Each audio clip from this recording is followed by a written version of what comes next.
Order ബ്ലോക്കിൻ്റെ frame to low strategy ഒരു advanced ആയിട്ടുള്ള ട്രേഡിംഗ് എൻട്രി സെറ്റപ്പാണ്.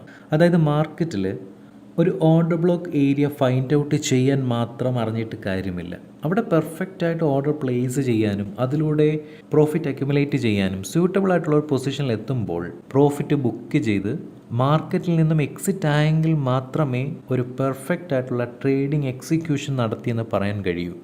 Frame to low strategy explain ചെയ്യുന്നതിന് മുമ്പായി സ്മാർട്ട് മണി കോൺസെപ്റ്റിലെ 3 ടേംസ് നമ്മൾ അറിഞ്ഞിരിക്കണം. 1 order block, 2 break of structure, 3 change of character.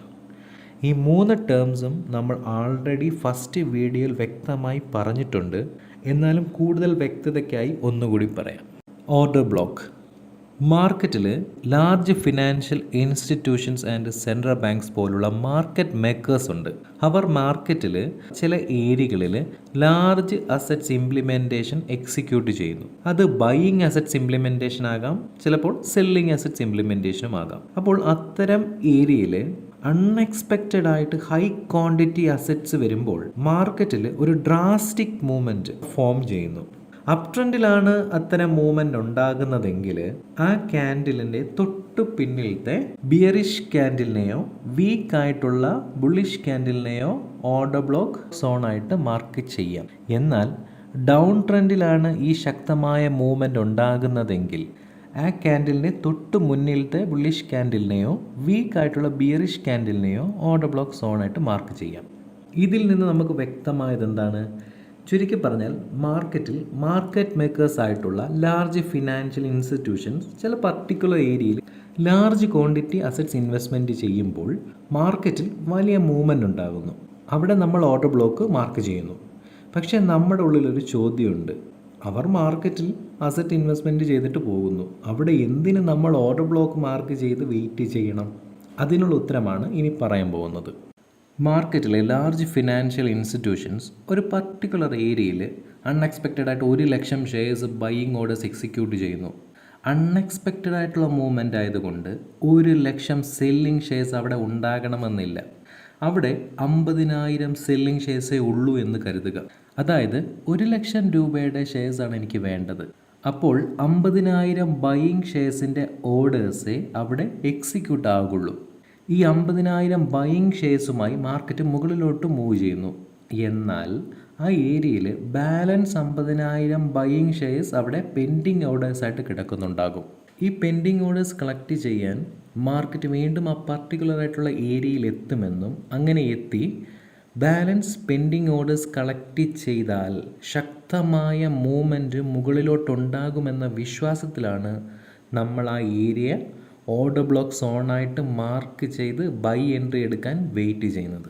ഈ ഫിഗേഴ്സ് വെച്ചും ഷെയർസ് എന്നൊക്കെ പറയുമ്പോൾ ചിലർക്ക് പെട്ടെന്ന് അത് മനസ്സിലാകണമെന്നില്ല. അത്തരക്കാർക്ക് സിമ്പിളായിട്ടൊരു ഓർഡർ ബ്ലോക്കിൻ്റെ ഒരു ഉദാഹരണം പറയാം. ഇത് മാർക്കറ്റിലെ ഒരു അപ് ട്രെൻഡ് മൂവ്മെൻ്റ് ആണ്. ഇത് higher high, higher low, higher high, higher low. ഇപ്പോൾ നമ്മൾ ഈ മാർക്കറ്റ് ക്ലോസ് ആയിട്ട് വാച്ച് ചെയ്തുകൊണ്ടിരിക്കുകയാണ്.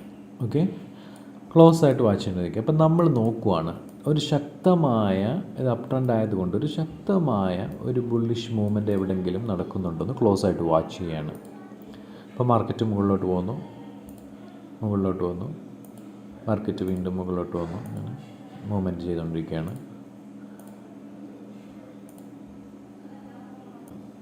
ഈ ഒരു ഏരിയയിൽ ശക്തമായ ഒരു ബുള്ളിഷ് മൂവ്മെൻറ്റ് നടക്കുകയാണ്.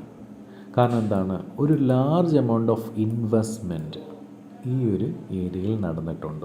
ലാർജ് ഫിനാൻഷ്യൽ പോലത്തുള്ള ഇൻസ്റ്റിറ്റ്യൂഷൻസാണ് ഇത്തരം മൂവ്മെൻറ്റ് സൃഷ്ടിക്കുന്നത് മാർക്കറ്റിൽ. അവർ മാർക്കറ്റ് മേക്കേഴ്സാണ് നമ്മൾ പറഞ്ഞിട്ടുണ്ടല്ലോ.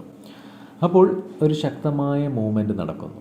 അപ്പോൾ ബുള്ളി സിനേരിയോ പ്രകാരം ശക്തമായ മൂവ്മെൻറ്റ് നടക്കുമ്പോൾ ബിയറിഷ് ക്യാൻഡിലിനെയോ അല്ലെങ്കിൽ വീക്കായിട്ടുള്ള ഒരു ബുള്ളിഷ് ക്യാൻഡിലിനെയോ നമുക്ക് ഓർഡർ ബ്ലോക്ക് സോണായിട്ട് മാർക്ക് ചെയ്യാമെന്നുണ്ട്. ഇപ്പം നമ്മളിവിടെ മാർക്ക് ചെയ്തു. ഇനി നമുക്കൊരു സ്റ്റോറി പറയാം. ഈ ഒരു ഏരിയയിൽ ഹോൾസെയിലായിട്ടുള്ള ഒരു ഫ്രൂട്ട് ഷോപ്പ് ഉണ്ടെന്ന് വിചാരിക്കുക. ഈ ഒരു ഏരിയയിൽ നമ്മൾ ഈ ഫ്രൂട്ട് ഷോപ്പിൻ്റെ അടുത്ത് നിൽക്കുന്നവരാണ്. അടുത്ത് നിൽക്കുന്നു എന്നതിൻ്റെ അർത്ഥം എന്താണ്? നമ്മൾ മാർക്കറ്റിനെ ക്ലോസ് ആയിട്ട് വാച്ച് ചെയ്യുന്നു എന്നാണ്. അങ്ങനെ സങ്കല്പിക്കണം. അപ്പോൾ ഇവിടെ ഒരു ഹോൾസെയിലായിട്ടുള്ള ഒരു ഫ്രൂട്ട് ഷോപ്പുണ്ട്. അതിൻ്റെ അടുത്ത് നമ്മളിങ്ങനെ നിൽക്കുന്നു. അപ്പോൾ ഒരു കാറിനകത്ത് ഒരു റീറ്റെയിലറായിട്ടുള്ള ഫ്രൂട്ട് ഷോപ്പ് ഓണർ ഈ ഷോപ്പിലോട്ട് വരികയാണ്. ഈ ഷോപ്പിൽ വന്നിട്ട് 20,000 രൂപ കൊടുത്തിട്ട് 20,000 രൂപയുടെ ആപ്പിൾ വേണമെന്ന് പറയുന്നു. അപ്പോൾ ഈ ഹോൾസെയിലറായിട്ടുള്ള ഫ്രൂട്ട് ഷോപ്പ് ഓണർ പറയുകയാണ്, സാർ അപ്പോൾ നിലവിലിവിടെ 10,000 രൂപയുടെ ആപ്പിളേ ഉള്ളൂ, 10,000 രൂപയുടെ ആപ്പിളേ ഉള്ളൂ.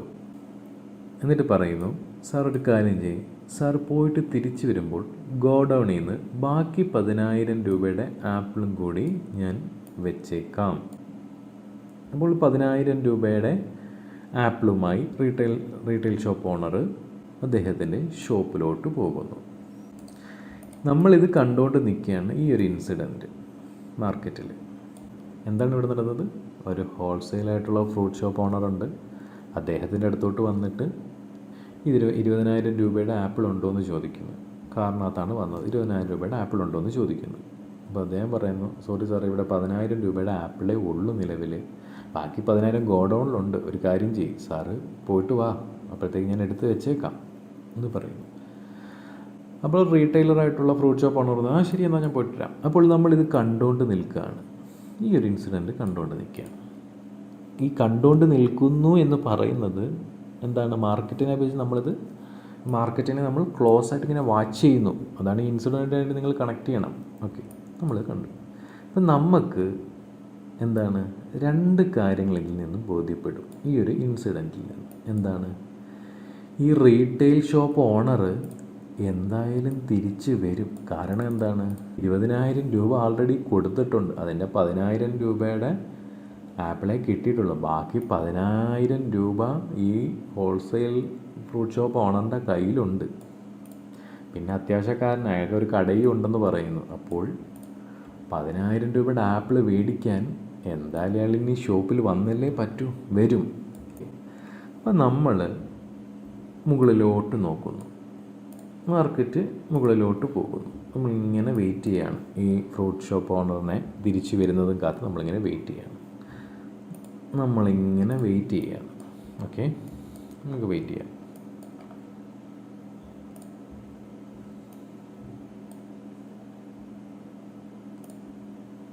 നമുക്ക് വെയിറ്റ് ചെയ്യാം. മാർക്കറ്റ് ഫ്രൂട്ട് ഷോപ്പ് ഓണർ മുകളിലോട്ട് പോവുകയാണ്. നമ്മൾ പോകുന്നത് ഇങ്ങനെ വാച്ച് ചെയ്യുകയാണ്. ഇവിടെ എന്താണ്? ഈ ഒരു ഏരിയയിൽ എത്തിയപ്പോൾ ഫ്രൂട്ട് ഷോപ്പ് ഓണർ ഇവിടെ കുറേ സെയിൽ നടത്തി. ഇങ്ങനെ സെയിൽ നടക്കുന്നതായിട്ട് നമ്മൾ കണ്ടു. അപ്പോൾ നമുക്കൊരു കാര്യം ഇവിടെ ബോധ്യപ്പെട്ടു. ഈ റീറ്റെയിലറായിട്ടുള്ളൊരു ഫ്രൂട്ട് ഷോപ്പ് ഓണർ ഈ ഒരു സ്ഥലത്തെത്തിയപ്പോൾ കൂടുതൽ സെയിൽ, അപ്പോൾ ഇവിടെ ആയിരിക്കാം അദ്ദേഹത്തിൻ്റെ ഷോപ്പ് സ്ഥിതി ചെയ്യുന്നത്. കാരണം എന്ന് വെച്ചാൽ ഇവിടെ എത്തിയപ്പോഴത്തേക്ക് ഇവിടെ കുറേ 10,000 ആപ്പിൾ ഇവിടെ കുറേ വിൽപ്പന നടത്തുന്നത് നമ്മൾ കണ്ടു. അതിൻ്റെ അർത്ഥം എന്താണ്? ഇവിടെ അദ്ദേഹത്തിൻ്റെ ഒരു ഷോപ്പുണ്ട്. എന്ന് വെച്ചാൽ വിൽപ്പന നടത്തുവാണ്. കൊണ്ടുപോയ ആപ്പിൾ കുറേ നേരത്തെ വിൽപ്പന നടത്തുന്നു. അപ്പോൾ മാർക്കറ്റ് പിന്നെയും മുകളിലോട്ട് പോകുന്നു. ഇങ്ങനെ മുകളിലോട്ട് പോവുകയാണ് ആപ്പിളും കൊണ്ട്. ഓക്കെ, ഈ ഒരു ഏരിയയിലെത്തിയപ്പോൾ പിന്നെയും ബാക്കിയുള്ള ആപ്പിളും കൂടി ഇവിടെ വെക്കുന്നതായിട്ട് നമ്മൾ കാണുന്നുണ്ട്. ഇവിടെയും എന്താണ്? മാർക്കറ്റ് ആപ്പിളും കൊണ്ട് പോകുന്ന റീറ്റെയിലർ ഉണ്ട്. ഇവിടെയും വിൽപ്പന നടത്തുന്നു. മുകളിലോട്ട് പോയി പിന്നെ ഇവിടെ വിൽപ്പന നടത്തുന്നു. അപ്പോൾ കണ്ടിന്യൂസ് ആയിട്ട് ഒരു ഏരിയയിൽ വിൽപ്പന നടത്തുന്നതായിട്ട് നമുക്ക് ബോധ്യപ്പെട്ടു. പിന്നെ നമുക്ക് വാച്ച് ചെയ്യുകയാണ്.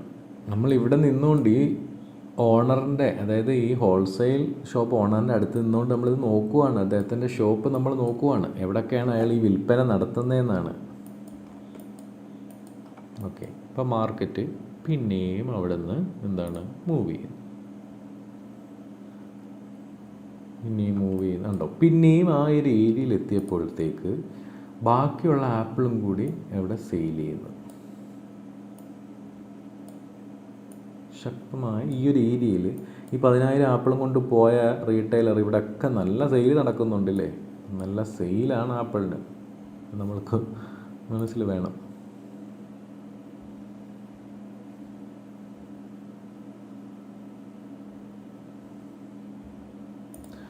ഓക്കെ, ഈ ഒരു ഏരിയയിലും ശക്തമായിട്ടുള്ള ഒരു സെയിൽ നടക്കുന്നുണ്ട്. കണ്ടില്ലേ? അപ്പോൾ ആപ്പിളും കൊണ്ട് ഈ ഒരു ഏരിയയിൽ നല്ല ശക്തമായിട്ടുള്ള സെയിലാണ് നടക്കുന്നത്. എന്നിട്ട് ആപ്പിളും കൊണ്ട് പിന്നെ ആപ്പിൾ തീർന്നിട്ടില്ല, സെയിൽ നല്ല രീതിയിൽ നടന്നിട്ടുണ്ട്. 10,000 രൂപയുടെ ആപ്പിളില്ലേ. അപ്പോൾ മാർക്കറ്റ് പിന്നെയും മുകളിലോട്ട് പോയി ഈ ഒരു ഏരിയയിൽ എത്തിയപ്പോഴത്തേക്ക് പിന്നെയും ദാണ്ടി നല്ല രീതിയിൽ ആപ്പിളിൻ്റെ കച്ചവടം നടന്നു. കണ്ടോ? ഇങ്ങനെ വിറ്റ് കൊണ്ട് പോവാണ്. ആവശ്യക്കാരപ്പോൾ ആപ്പിളിനുണ്ട്. അപ്പോൾ പിന്നെ താഴോട്ട് പോകുന്നു. താഴോട്ട് പോകുന്നതിൻ്റെ അർത്ഥം എന്താ? വിൽപ്പനയൊക്കെ നടത്തി പിന്നെ നമുക്ക് എന്താണ് താഴോട്ട് മാർക്കറ്റ് മൂവ് ചെയ്യുന്നതായിട്ട് കാണാം.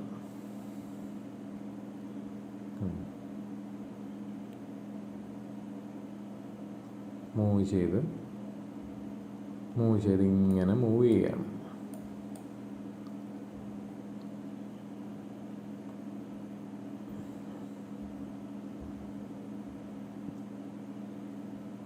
അപ്പോൾ ആപ്പിളൊക്കെ ഈ ഒരു ഏരിയയിലാകുമ്പോഴത്തേക്ക് മാക്സിമം ആപ്പിൾ തീർന്ന് കാണണം. കാരണം വെച്ചാൽ 10,000 രൂപയുടെ ആപ്പിൾ ഈ 2 ഏരിയയിലാണ് കൂടുതലായിട്ടും സെയിൽ നടത്തിയത് അല്ലേ. അപ്പോൾ തിരിച്ച് നമ്മുടെ ഷോപ്പിലോട്ട് വരണമല്ലോ. കാരണം എന്ന് വെച്ചാൽ നമ്മളിവിടെ വെയിറ്റ് ചെയ്യാണ്. എന്തിനാണ്? 10,000 രൂപയുടെ 20,000 ആൾറെഡി കൊടുത്തിട്ടുണ്ട്. 20,000 രൂപ ആൾറെഡി കൊടുത്തിട്ടുണ്ട്. 10,000 കൊണ്ട് ആപ്പിളും കൊണ്ട് പോയി. പക്ഷെ നല്ല സെയിലും നടക്കുന്നുണ്ട്. അപ്പോൾ ആപ്പിളിന് ആവശ്യക്കാരുണ്ടെന്ന് മനസ്സിലായി. അപ്പോൾ എന്തായാലും ആപ്പിൾ മേടിക്കാനായിട്ട് വരും എന്നുള്ളൊരു ധാരണ നമുക്കുണ്ട്. കാരണം എന്ന് വെച്ചാൽ 20,000 രൂപ ഇൻവെസ്റ്റ് കൊടുത്തിട്ടാണ് പോയേക്കുന്നത്. ആപ്പിളും അയാളൊരു ഫ്രൂട്ട് കച്ചവടക്കാരനുമാണ്, ഫ്രൂട്ട് ഷോപ്പ് കച്ചവടക്കാരനുമാണ്. അപ്പോൾ ആപ്പിൾ എന്ന് പറയുന്ന കാര്യം അവിടെ അയാൾക്ക് അത്യാവശ്യമാണ് എന്നുള്ളത് ഒരു കച്ചവടക്കാരൻ്റെ മൈൻഡിലൂടെ നമ്മൾ നോക്കുമ്പോൾ നമുക്ക് അറിയാൻ പറ്റും. ഷെയർ മാർക്കറ്റ് എന്ന് പറയുന്നത് ഒരു കച്ചവടമാണല്ലോ. അപ്പോൾ മാർക്കറ്റ് പിന്നെ എന്താണ് മാർക്കറ്റിൽ നടക്കുന്നതെന്ന് നോക്കാം.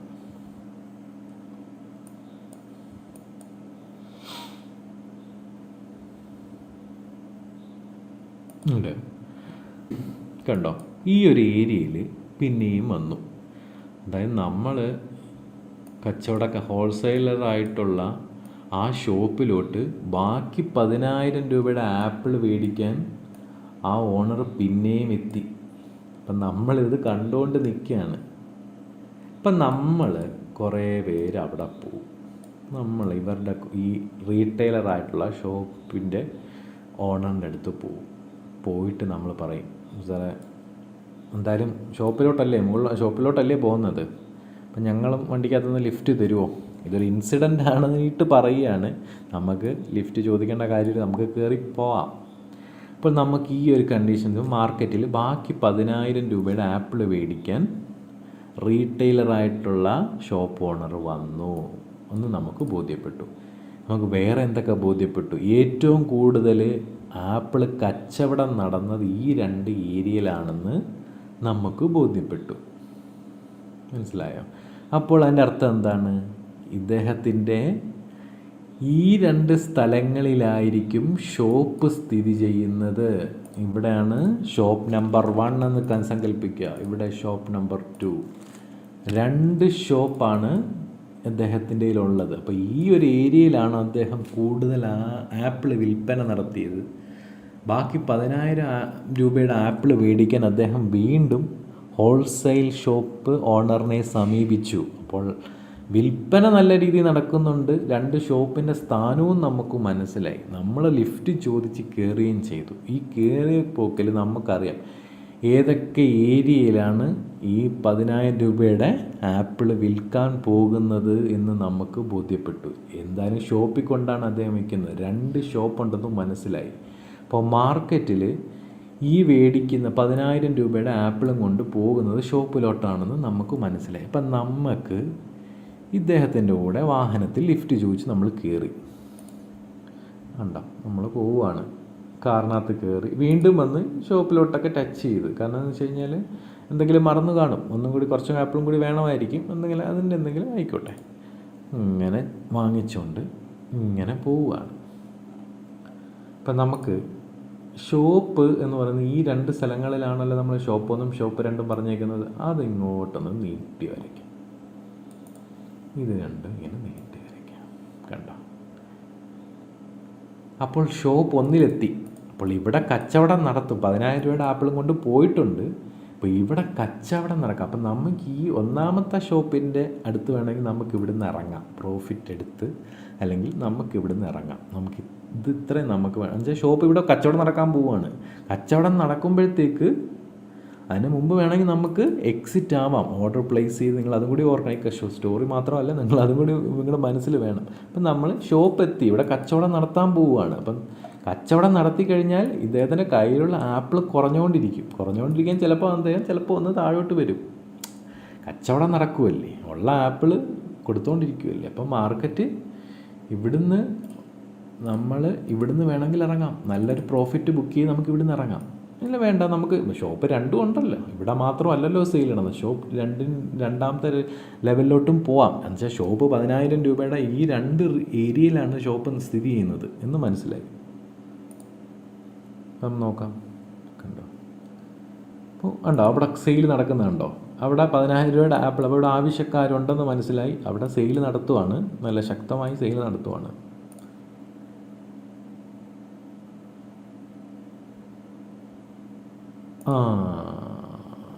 ഷോപ്പ് 2 എത്തി. ഷോപ്പ് 2 എന്താണ്, റീറ്റെയിലർ എത്തി. അദ്ദേഹത്തിൻ്റെ ആദ്യത്തെ ഷോപ്പിൽ 10,000 രൂപയുടെ ആപ്പിൾ ആദ്യത്തെ ഷോപ്പിൽ വന്ന് കുറേ കച്ചവടം നടത്തി. എന്നിട്ട് അദ്ദേഹം ബാക്കിയുള്ള ആപ്പിളും കൊണ്ട് അടുത്ത കച്ചവടക്കാരെ തേടി അടുത്ത ഷോപ്പിൽ പോവുകയാണ്. ഒരു ഷോപ്പിൽ മാത്രമല്ലല്ലോ എല്ലാ ആപ്പിളും വെക്കേണ്ടത്. ഇപ്പം 2 ഷോപ്പ് ഉള്ളപ്പോഴത്തേക്ക് ചിലപ്പം 10,000 രൂപയുടെ ആണെങ്കിൽ ചിലപ്പോൾ കൂടുതൽ സെയിൽ നടക്കുന്ന ഇവിടെ ആയിരിക്കും. അപ്പോൾ ഒരു 6,000 രൂപയുടെ ആപ്പിൾ ഇവിടെയും ബാക്കി 4,000 രൂപയുടെ മറ്റേത്. ഇവിടെ ആൾ വരുന്നത് കുറവാണ്. കാരണം വെച്ചാൽ ഇവിടെ നമുക്ക് നോക്കുമ്പോൾ അറിയാം ആളിവിടെ കൂടുതലും ഫസ്റ്റ് ഷോപ്പിലാണ്. ചിലപ്പോൾ അതൊരു ബസ് സ്റ്റോപ്പ് ഏരിയയിലായിരിക്കും. നമുക്ക് ചിന്തിക്കുക, ആ ഏരിയയിലായതുകൊണ്ടായിരിക്കും കൂടുതൽ ആപ്പിൾ അവിടെ സെയിലായത്. ഇതെന്ന് പറഞ്ഞാൽ ഇച്ചിരി ഒരു ഉള്ളോട്ടുള്ള റൂറൽ ഏരിയയിലായിരിക്കാം എന്നാണ് തോന്നുന്നത്. അപ്പോൾ അതാണ് 2ാമത്തെ ഷോപ്പ് നിൽക്കുന്നത്. അപ്പോൾ അതുകൊണ്ട് അവിടെ ഒരു കുറവ് സെയിലാണ് അപ്പം നടക്കുന്നത് എന്ന് നമുക്കൊരു ധാരണ. നമുക്ക് ഇവിടുന്ന് വേണമെങ്കിൽ ഇറങ്ങാം, വലിയ ഷോപ്പിൽ നിന്ന് വേണം. പിന്നെ നമുക്ക് വേണമെങ്കിൽ ഹോൾഡ് ചെയ്യാം. സെക്കൻഡ് ഷോപ്പുണ്ട്, എന്തായാലും അവിടെയും കൊണ്ടുപോകും അവർ ആപ്പിളും കൊണ്ട്. അവിടെയും സെയിലുണ്ട് തൽക്കാലം.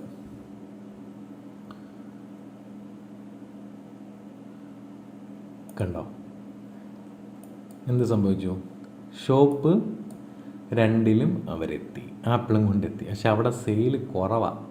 ആദ്യം മേടിച്ചതിൻ്റെ അത്രയും ആൾക്കാരിപ്പം മേടിക്കാനില്ല. കാരണം വെച്ചാൽ ഇവിടെ നല്ല രീതിയിൽ സെയിൽ നടന്നിട്ടുണ്ട്, മനസ്സിലായില്ലേ? ഇപ്പം നല്ല രീതിയിൽ ബാക്കിയുള്ള ആപ്പിൾ ഇവിടെ സെയിൽ ചെയ്തു. ഇവിടെ കുറവാണ് താരതമ്യേന, അതൊരു റൂറൽ ഏരിയ ആയിരിക്കാം. അപ്പോൾ അവിടെയും കുറഞ്ഞു. അപ്പോൾ ഇവിടെ ആപ്പിൾ കുറവ്. അപ്പം നമുക്ക് എന്ത് ചെയ്യാം? ഈ ഒരു ആപ്പിൾ 2ാമത്തെ കടയിൽ, ആദ്യത്തെ കടയിൽ വേണമെങ്കിൽ നമുക്ക് പ്രോഫിറ്റ് എടുത്തുകൊണ്ട് ഇറങ്ങാം. എന്നുവെച്ചാൽ ഇവിടുന്ന് ലിഫ്റ്റ് വെച്ച് നമ്മൾ കയറിയല്ലേ, ഇവിടെ എത്തുമ്പോഴത്തേക്ക് നമുക്ക് ഇറങ്ങാം. സാറേ നമുക്ക് ഇവിടെ ഇറങ്ങാം, എൻ്റെ വീട് അടുത്താണെന്ന് പറഞ്ഞാൽ നമുക്ക് ഇവിടെ ഇറങ്ങാം. അപ്പം നമുക്ക് ഒരു പ്രോഫിറ്റ് നമുക്ക് ജനറേറ്റ് ചെയ്യും. അല്ലെങ്കിൽ വേണ്ട, 2ാമത്തെ കടയിൽ അങ്ങേർക്ക് പോകുമല്ലേ, എൻ്റെ വീട് ഇച്ചിരിയും കൂടി മുകളിലാണെന്ന് സങ്കല്പിക്കുക. അപ്പം നമ്മൾ 2ാമത്തെ ഷോപ്പിലോട്ട് അദ്ദേഹം ബാക്കി ആപ്പിളും കൊണ്ട് പോവും. അപ്പം അതിൻ്റെ വഴിയിൽ ഇറങ്ങാമല്ലോ. അപ്പം ഇത്രയും ദൂരം ഞാൻ നടക്കണം, എൻ്റെ നടുക്ക എൻ്റെ വീടെന്ന് സങ്കല്പിക്കുക, നമ്മുടെ വീടെന്ന് സങ്കല്പിക്കുക. അപ്പോൾ ഇതിൻ്റെ ഒരു നടുവിൽ നമുക്ക് ഇറങ്ങാം. ഇപ്പം ചുമ്മാ അത്രയും ദൂരം നടക്കണ്ടല്ലോ. അങ്ങനെ സങ്കല്പിക്കുന്നവർ വേണമെങ്കിൽ നെക്സ്റ്റ് ഷോപ്പിൽ അപ്പം ഉണ്ടാവും. അവിടെ പക്ഷേ സെയിൽ കുറവാണ്. ഏത് നിമിഷവും വേണമെങ്കിൽ കുറച്ച് സെയിലേ അവിടെ നടക്കൂ. കണ്ടല്ലേ, അവിടെ കുറച്ച് സെയിലേ അവിടെ നടക്കുന്നുള്ളൂ. അത് നമുക്ക് ബോധ്യം വേണം. ഇവിടെ കൂടുതൽ നടക്കുന്നതുകൊണ്ടാണ് നമ്മളിവിടെ ഇറങ്ങുന്നത്, റിസ്ക് എടുക്കാത്ത രീതി ഇവിടെ ഇറങ്ങുന്നത്. പക്ഷേ മറ്റേയിടത്തും വേണമെങ്കിൽ റിസ്ക് എടുത്തൊന്ന് ഹോൾഡ് ചെയ്ത് വെക്കാവുന്ന രീതിയിൽ ചിന്തിക്കുന്നവർക്ക് വേണമെങ്കിൽ അവിടെയും പോകാം. കാരണം അവിടെയും ഷോപ്പുണ്ട്, നിലവിൽ അവിടെ ഉണ്ട് എന്ന് നമുക്ക് ബോധ്യപ്പെട്ടു. അപ്പോൾ മാർക്കറ്റ് പിന്നെയും മുകളിലോട്ട് പോയി. ഇവിടുന്ന് ആയപ്പോഴത്തേക്ക് നമുക്ക് ഇവിടുന്ന് എക്സിറ്റ് ആവാം. ഇവിടുന്നും പ്രോഫിറ്റ് ബുക്ക് ചെയ്ത് എക്സിറ്റ് ആകാം. ഇവിടെയും എക്സിറ്റ് ആവാം. ഈ ഒരു സ്റ്റോറിയെ ബേസ് ചെയ്തിട്ടാണ്. കാരണം ഈ ഒരു കാര്യം നമുക്ക് മനസ്സിലാക്കിയെടുക്കാൻ എന്ത് സൈക്കോളജിയിൽ ഏത് അഡ്വാൻസ് ലെവൽ വേണം? ഇത് വെറും ഒരു കോമൺ സെൻസ് ആണ്. മാർക്കറ്റിലെ 99% കാര്യം വർക്ക് ചെയ്യുന്നത് കോമൺ സെൻസിലാണ്. ഇത്രയും എഫേർട്ട് എടുത്ത് ഇത്രയും സിമ്പിളായിട്ട് ലഘൂകരിച്ച് പറയുന്നത് കാരണം എന്ന് വെച്ച് കഴിഞ്ഞാൽ ഓർഡർ ബ്ലോക്ക് എന്ന് കേൾക്കുമ്പോൾ നമുക്ക് കോംപ്ലിക്കേറ്റഡ് ആയിട്ടുള്ളൊരു കാര്യമായിട്ട് തോന്നും. പക്ഷേ ഇതിൻ്റെ പിന്നിൽ ഇത്രയും സാധാരണമായിട്ടുള്ള ഒരു കോമൺ സെൻസാണ് വർക്ക് ചെയ്യുന്നതെന്ന് നിങ്ങളെ ബോധ്യപ്പെടുത്താൻ വേണ്ടിയിട്ടാണ് ഇത്രയും എഫേർട്ട് എടുത്തൊരു സ്റ്റോറി ലൈനായിട്ട് ഞാൻ പറയുന്നത്. കാരണം വെച്ചാൽ എല്ലാ കാര്യങ്ങളും ഇങ്ങനെയാണ്. ഇത്രയും നമ്മൾ ഒരു ശക്തമായ മൂവ്മെൻറ്റ് ഉണ്ടാകുമ്പോൾ താഴെ ഓർഡർ ബ്ലോക്ക്സ് കൊണ്ട് വെച്ചാൽ ഇതിൻ്റെ ബാക്കിൽ എന്താണ് ഇവിടെ വർക്ക് ചെയ്യുന്നതെന്ന് നമുക്ക് ബോധ്യപ്പെട്ടാൽ മാത്രമേ നമുക്ക് ഈ രീതി ചിന്തിച്ച് മാത്രമേ നമുക്കിങ്ങനെയൊക്കെ ഇപ്പോൾ മാർക്കറ്റിൽ നടക്കുന്ന 99% കാര്യം ഇത്രയും കോമൺ സെൻസിലാണ്. ഇനി രണ്ടാമതായും ബ്രേക്ക് ഓഫ് സ്ട്രക്ചറിൻ്റെയും ചേഞ്ച് ഓഫ് ക്യാരക്ടറിൻ്റെയും കോൺസെപ്റ്റ് എന്താണെന്ന് നോക്കാം. ഒരു ട്രെൻഡിങ് മാർക്കറ്റിൽ അപ് ട്രെൻഡ് എങ്ങനെയാണ് ഫോളോ ചെയ്യുന്നത്? ഒരു ഹൈയും ലോയും ക്രിയേറ്റ് ചെയ്തിട്ട് ഹയർ ഹൈയും ഹയർ ലോയും ഹയർ ഹൈയും ഹയർ ലോയും ലാസ്റ്റായിട്ട് ഒരു ഹയർ ഹൈയും ക്രിയേറ്റ് ആകുന്നു. ഇതിൽ പ്രീവിയസ് ആയിട്ടുള്ള ഹയർ ഹൈയും ഹയർ ലോയുമാണ് മാർക്കറ്റിൻ്റെ സ്ട്രക്ചർ ലെവലെന്ന് പറയുന്നത്. ഇനി നെക്സ്റ്റ് ഫോം ചെയ്യുന്ന ഹയർ ലോ പ്രീവിയസ് ആയിട്ടുള്ള ഹയർ ഹൈയെ ബ്രേക്ക് ചെയ്യുകയാണെങ്കിൽ അതിനെ ബ്രേക്ക് ഓഫ് സ്ട്രക്ചർ എന്നും, പ്രീവിയസ് ഹയർ ലോയാണ് ബ്രേക്ക് ചെയ്യുന്നതെങ്കിൽ ചേഞ്ച് ഓഫ് ക്യാരക്ടർ എന്നുമാണ് പറയുന്നത്. അങ്ങനെ ചേഞ്ച് ഓഫ് ക്യാരക്ടർ ആയാൽ എന്താണ് സംഭവിക്കുന്നത്? അപ്സൈഡ് ഡയറക്ഷനിൽ നിന്നും ഡൗൺ സൈഡ് ഡയറക്ഷനിലോട്ട് മാർക്കറ്റ് ഡീവിയേറ്റ് ചെയ്യുന്നു. അതായത് അപ് ട്രെൻഡിൽ നിന്നും മാർക്കറ്റ് ഡൗൺ സൈഡിലോട്ട് മൂവ് ചെയ്യാനുള്ള സാധ്യത കാണിക്കുന്നു എന്നാണ്. ഇതിൽ break of structure previous higher ഹൈയുടെ മുകളിലോട്ട് ക്യാൻഡിലിൻ്റെ വിക്ക് ബ്രേക്ക് ചെയ്താൽ മാത്രമേ ഇതിനെ വാലിഡ് ആയിട്ടുള്ള ബ്രേക്ക് ഓഫ് സ്ട്രക്ചർ മൂവ്മെൻ്റ് ആയിട്ട് കൺഫേം ചെയ്യാൻ കഴിയുള്ളൂ. എന്നാൽ ചേഞ്ച് ഓഫ് ക്യാരക്ടറിൻ്റെ കണ്ടീഷനിൽ പ്രീവിയസ് ഹയർ ലോയുടെ താഴോട്ട് ക്യാൻഡിൽ ബോഡിയുടെ ക്ലോസിംഗ് റേഞ്ച് വന്നിരിക്കണം. എന്നാലേ അതിനെ വാലിഡ് ആയിട്ടുള്ള ചേഞ്ച് ഓഫ് ക്യാരക്ടർ മൂവ്മെൻ്റ് ആയിട്ട് കൺഫേം ചെയ്യാവൂ. ഓർഡർ ബ്ലോക്കിൻ്റെ frame to low strategy method എങ്ങനെയെന്ന് നോക്കാം. ആദ്യം ഈ FTL എന്താണെന്ന് പറയാം. അതായത് ഒരു ഹയർ ടൈം ഫ്രെയിമിൻ്റെയും ലോവർ ടൈം ഫ്രെയിമിൻ്റെയും ഓർഡർ ബ്ലോക്കിനെ കമ്പൈൻ ചെയ്ത് എൻട്രി എടുക്കുന്ന മെത്തേഡാണ് FTL. അതായത് സ്റ്റെപ്പ് 1 പറയുന്നത് analyse the market structure and draw order blocks in higher time frame 4 hours and 1 hour. Step 2 wait for change of character and order block entries in lower time frame. അതായത് ഒരു higher time frame എടുത്ത് നമ്മൾ മാർക്കറ്റിനെ analyse ചെയ്ത് അതിൻ്റെ order block find out ചെയ്ത് draw ചെയ്യുക. Market വീണ്ടും അതേ ഓർഡർ ബ്ലോക്ക് റീജിയനിലോട്ട് എത്തുമ്പോൾ പെട്ടെന്ന് ലോവർ ടൈം ഫ്രെയിം എടുത്ത് ലോവർ ടൈം, അതായത് 4 hours ആണെങ്കിൽ അതിനെ പെയർ ചെയ്യുന്നത് 15 minutes ആയിരിക്കണം.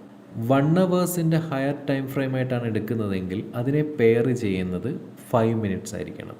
നമ്മൾ ലോവർ ടൈം ഫ്രെയിം എടുത്ത് അതിൽ ചേഞ്ച് ഓഫ് ക്യാരക്ടർ മൂവ്മെൻറ്റ്, അതായത് ഡയറക്ഷൻ ഷിഫ്റ്റിംഗ് നടക്കുന്നുണ്ടോ എന്ന് മനസ്സിലാക്കി അവിടുത്തെ ഓർഡർ ബ്ലോക്ക് റീജിയനെ നമ്മൾ സ്പോട്ട് ചെയ്ത് മാർക്കറ്റ് വീണ്ടും അതേ റീജിയനിൽ എത്തുവാണെങ്കിൽ നമ്മൾ എൻട്രി എടുക്കുക എന്നാണ് പറയുന്നത്. പക്ഷേ ഇങ്ങനെ കേൾക്കുമ്പോൾ ചിലപ്പോൾ നമുക്ക് കോംപ്ലിക്കേറ്റഡ് ആയിട്ട് തോന്നുമെങ്കിലും ചാർട്ടിലോട്ട് അപ്ലൈ ചെയ്യുമ്പോൾ സിമ്പിളായിട്ട് മനസ്സിലാക്കാവുന്നതേ ഇതുള്ളൂ. ചിലർക്കെങ്കിലും തോന്നാം എന്തിനാണ് നമുക്കൊരു ടൈം ഫ്രെയിം നോക്കി ഓർഡർ ബ്ലോക്കിനെ ഇങ്ങനെ സ്പോട്ട് ചെയ്ത് വരച്ച് ആ മാർക്കറ്റ് അതേ റീജിയനിൽ എത്തുമ്പോഴത്തേക്ക് നമുക്ക് ഓർഡർ പ്ലേസ് ചെയ്താൽ പോരെ, എന്തിനാണ് ഇത്രയും കോംപ്ലിക്കേറ്റഡ് ആയിട്ടൊക്കെ നമുക്ക് എൻട്രി എടുക്കുന്നത് എന്ന് ചിലർക്കെങ്കിലും തോന്നാം. പക്ഷേ നമ്മൾ എൻട്രി എടുക്കുന്ന സ്പോട്ടാണ് നമുക്ക് പ്രോഫിറ്റ് ആണോ ലോസ് ആണോ എന്ന് നിർണ്ണയിക്കുന്നത്. അപ്പോൾ നമ്മൾ എൻട്രി എടുക്കുന്ന ആ സ്പോട്ട് എത്രത്തോളം സെക്യൂർ ആക്കുന്നുവോ അത്രത്തോളം ലോസ് വരാനുള്ള സാധ്യതയും കുറഞ്ഞിരിക്കും. അതാണ് അതിൻ്റെ റീസൺ. FTL സ്ട്രാറ്റജി ചാർട്ടിൽ എങ്ങനെ അപ്ലൈ ചെയ്യാമെന്ന് നോക്കാം. സ്റ്റെപ്പ് 1 എന്താണ്? Analyse the market structure and draw order blocks in higher time frame. ഇവിടെ 4 hours ടൈം ഫ്രെയിം ചാർട്ടാണ് എടുത്തിരിക്കുന്നത്. ഇവിടെ മാർക്കറ്റ് ഏത് ട്രെൻഡാണ് ഫോളോ ചെയ്യുന്നത്? അപ്പ് ട്രെൻഡാണല്ലേ. അപ്പോൾ ഓർഡർ ബ്ലോക്കിൻ്റെ ബുള്ളിഷ് സിനേരിയോ പ്രകാരം ശക്തമായ ഒരു ബുള്ളിഷ് മൂവ് ഉണ്ടാകുമ്പോൾ തൊട്ടു പിന്നിലത്തെ ബിയറിഷ് ക്യാൻഡിലോ വീക്ക് ബുള്ളിഷ് ക്യാൻഡിലോ ഓർഡർ ബ്ലോക്ക് സോണായിട്ട് കൺസിഡർ ചെയ്യാമെന്നല്ലേ. അപ്പോൾ ഈ വീക്ക് ബുള്ളിഷ് ക്യാൻഡിലിനെ ഓർഡർ ബ്ലോക്ക് സോണായിട്ട് മാർക്ക് ചെയ്യാം. അപ് ട്രെൻഡിൻ്റെ പ്രീവിയസ് ഹയർ ഹൈയെ ക്യാൻഡിൽ ബ്രേക്ക് ചെയ്യുന്നത് കൊണ്ട് അവിടെ ബ്രേക്ക് ഓഫ് സ്ട്രക്ചറായി. ഇനി നമ്മൾ മാർക്കറ്റ് അതേ ഓർഡർ ബ്ലോക്ക് സോണിലോട്ട് എത്തുന്നത് വരെ വെയിറ്റ് ചെയ്യുക. മാർക്കറ്റിൻ്റെ മൂവ് എപ്പോഴാണോ ഓർഡർ ബ്ലോക്ക് സോണിലോട്ട് എത്തുന്നത് അപ്പോൾ 4 hours പെയർ ആയിട്ടുള്ള 15 minutes ടൈം ഫ്രെയിമിലോട്ട് മാറ്റുക. ഇതാണ് 15 മിനിറ്റ്സ് ടൈം ഫ്രെയിം. അപ്പോൾ FTL സ്ട്രാറ്റജിയിൽ പറഞ്ഞ സ്റ്റെപ്പ് 1 എന്തായി, ഫിനിഷായി. ഇനി സ്റ്റെപ്പ് 2 പറഞ്ഞതുപോലെ മാർക്കറ്റ് ഇപ്പോൾ ഫോളോ ചെയ്യുന്നത് ഏത് ട്രെൻഡാണ്? ഡൗൺ ട്രെൻഡാണ്. അപ്പോൾ ഡൗൺ ട്രെൻഡിൻ്റെ സ്ട്രക്ചർ ലെവൽസ് ഏതൊക്കെയാണ്? ലോവർ ലോയും ലോവർ ഹൈയും. നമ്മൾ ആദ്യം പഠിച്ചതാണ്, ഇതിൽ ലോവർ ലോയെയാണ് ക്യാൻഡിൽ ബ്രേക്ക് ചെയ്യുന്നതെങ്കിൽ ബ്രേക്ക് ഓഫ് സ്ട്രക്ചർ എന്നും, ലോവർ ഹൈയെയാണ് ക്യാൻഡിൽ ബ്രേക്ക് ചെയ്യുന്നതെങ്കിൽ ചേഞ്ച് ഓഫ് ക്യാരക്ടർ എന്നും. സ്റ്റെപ്പ് 2 പ്രകാരം നമ്മൾ വെയിറ്റ് ചെയ്യുന്നത് എന്താണ്? പ്രീവിയസ് ലോവർ ഹൈയെ ബ്രേക്ക് ചെയ്ത് മാർക്കറ്റ് ഡൗൺ ട്രെൻഡിൽ നിന്നും അപ്പ് ട്രെൻഡിലോട്ട് മൂവ് ചെയ്യുന്നുണ്ടോ എന്നാണ്. അങ്ങനെ മൂവ് ചെയ്യുമ്പോൾ ആ ഏരിയയിലെ ഫോം ചെയ്യുന്ന ഓർഡർ ബ്ലോക്ക് സോൺ കണ്ടെത്തി മാർക്ക് ചെയ്യുക. ആ ഏരിയയിൽ മാർക്കറ്റ് വീണ്ടും എത്തുമ്പോൾ സ്റ്റോപ്പ് ലോസ് മെയിൻറ്റെയിൻ ചെയ്ത് എൻട്രി പ്ലേസ് ചെയ്യുക. ഹയർ ടൈം ഫ്രെയിമായിട്ട് നമ്മൾ എടുത്ത 4 അവേഴ്സിൻ്റെ പ്രീവിയസ് ഹയർ ഹൈ ആണ് നമ്മൾ ടാർഗറ്റായിട്ട് സെറ്റ് ചെയ്യേണ്ടത്. മാർക്കറ്റ് ആ ഹയർ ഹൈയിലോട്ട് എത്തുന്നതിന് മുമ്പായി പുതുതായി ഓർഡർ ബ്ലോക്ക് സോൺ ഫോം ചെയ്യുന്നുണ്ടെങ്കിൽ ആ ഏരിയയിലും സ്റ്റോപ്പ് ലോസ് മെയിൻറ്റെയിൻ ചെയ്ത് നമുക്ക് ഓർഡർ പ്ലേസ് ചെയ്യാവുന്നതാണ്. ശ്രദ്ധിക്കേണ്ട പ്രധാന കാര്യം എന്നത് ഫസ്റ്റ് ബൈ ഓർഡർ പ്ലേസ് ചെയ്തപ്പോഴുള്ള സ്റ്റോപ്പ് ലോസ് മാർക്കറ്റ് അപ് ട്രെൻഡിലോട്ട് ഫോളോ ചെയ്യുന്നതോടൊപ്പം ഹയർ ലോയിലോട്ട് നമ്മുടെ സ്റ്റോപ്പ് ലോസ് മാറ്റിക്കൊണ്ടിരിക്കണം. ഒരു പക്ഷേ മാർക്കറ്റിന് പെട്ടെന്നൊരു ഫോളിംഗ് ഉണ്ടായാൽ നമ്മുടെ എമൗണ്ടിനെ സെക്യൂർ ചെയ്യാനാണ് ഇത് ചെയ്യുന്നത്. ഫസ്റ്റ് വീഡിയോയുടെ കമൻറ്റിൽ 2 പേര് ഡൗട്ട് ചോദിച്ചിട്ടുണ്ട്, അതിന് ആൻസർ തരാം. കമൻറ്റിലൂടെ നമ്മൾ റിപ്ലൈ തരുമ്പോൾ അത്രയും ഇലാബറേറ്റ് ചെയ്ത് വിശദീകരിച്ച് നമുക്ക് പറയാൻ കഴിയില്ല. അഭിഷേക് എമ്മിയുടെ കമൻറ്റ്, ഓർഡർ ബ്ലോക്ക് നോക്കാൻ ഏത് ടൈം ഫ്രെയിമാണ് യൂസ് ചെയ്യേണ്ടതെന്നാണ്. നമ്മളൊരു ഹയർ ടൈം ഫ്രെയിം നോക്കുന്നതിലൂടെ മാർക്കറ്റിൻ്റെ ഡെപ്ത് കൂടുതലായിട്ട് അനലൈസ് ചെയ്യാൻ സാധിക്കും.